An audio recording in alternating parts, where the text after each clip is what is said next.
Hey guys, it's Lisa here from the Canadian Homeschooler, and I want to thank you again for joining me. Hopefully we'll be able to use these sessions to be able to solve some of your nerves and anxiety and help you have some confidence as you start your homeschool journey.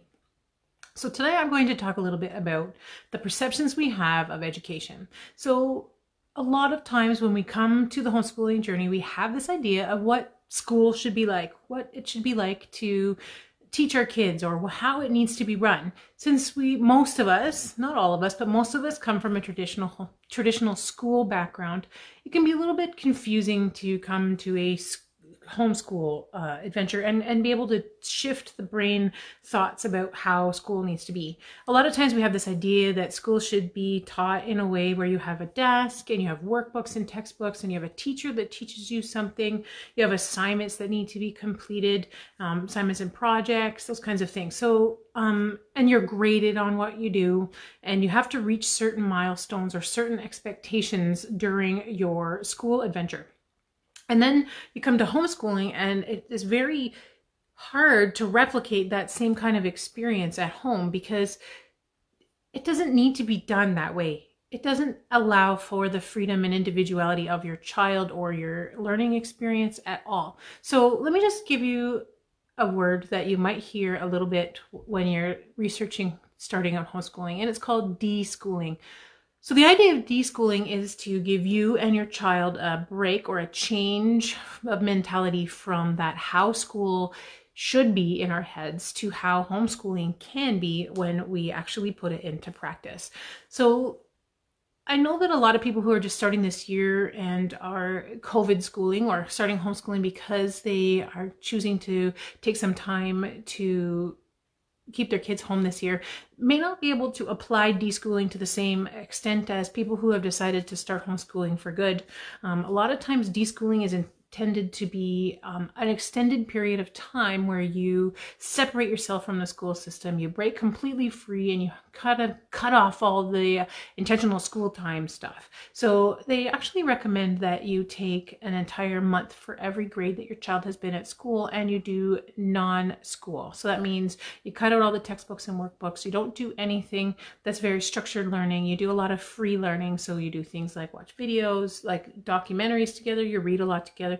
The idea is to use that time to kind of just give yourself a mental break from the pressures of following an education system that's designed for multiple students.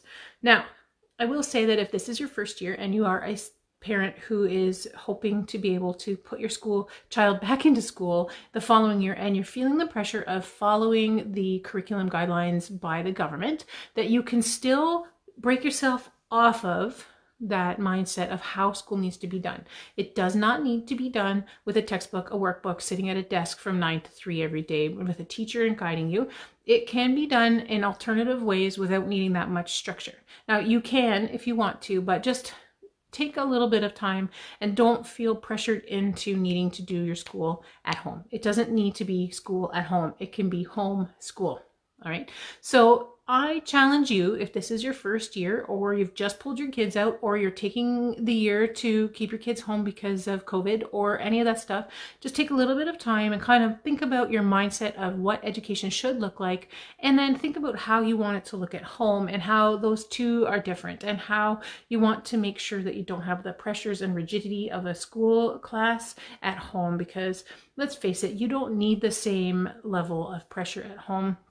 There is no need for some of the grading and things that come in school, because you get to know your child and see what they're doing and understanding every day. So you don't need to have projects. I'm being attacked by cats. You don't need to have projects that are graded as much, because you can understand where you can see what they understand and what they are learning and what they're struggling with, because you're with them one-on-one, for example. And you don't need necessarily to have the same structured learning, because you're able to do it one-on-one in more conversational style. So it's a little bit more relaxed. So take some time, figure out what how you want your school to look like, and to take a break and stop, just break from that educational mindset and get ready to just try a new adventure and think about how you want your days at home to feel, how you want your homeschool experience to feel. Do you want that pressure of being the same as the classroom? I know for me as a parent, it took me a lot longer than I anticipated when I was trying to teach my kids. I mean, we're pretty freewheeling kid family over here. We're pretty mellow. I don't have a lot of structure. I'm a very free-flowing kind of person, which is to my benefit and to my detriment at times, but it still affected me thinking this is how school needs to be. We need to do X amount of subjects a day. We need to complete all these tasks a day. And the truth was, after a while, it wasn't working. It just wasn't working. And so I had to take a big step back and evaluate what we were learning every day and how we were learning every day, and what was the max amount of learning that my kids could do in a day, and then kind of figure out from there how it could be better or different than what I was trying to structure my days like for school. So I challenge you to kind of think about that too. Okay, so look into deschooling, spend some time doing some fun educational things, like, and sneak in learning. Like, let me tell you, if you watch the documentaries together, having conversations about what it talks about, kids don't always think of that as learning. There's a really cool, what's it called? A really cool show on Netflix called You versus Wild, I believe it's called. And it's with Bear Grylls, and it gives the choose your own adventure, and they learn along the way, and as they try to solve the problems that he's having, and he encounters in a survival kind of environment. And my kids love that. But you know what? They're learning stuff along the way. So try to think outside the box, play some board games together, just play some video games. My goodness, I know that a lot of times you hear harping on video games, but there's a lot of really awesome educational value in some video games. So don't be afraid to just spend time to get to know your kid, just to relax and enjoy each other's company. Take some time to deschool. Take some time to reframe your mindset about what education needs to look like in order to be successful. Because you know what? At home, it doesn't need to look the same as it does in a classroom setting. So if you have any comments or questions or anything you would like me to answer, feel free to post it here underneath the video, or check out yesterday's video that I did. I hope that I'll be able to answer the questions for you as best as I can. And have a great day.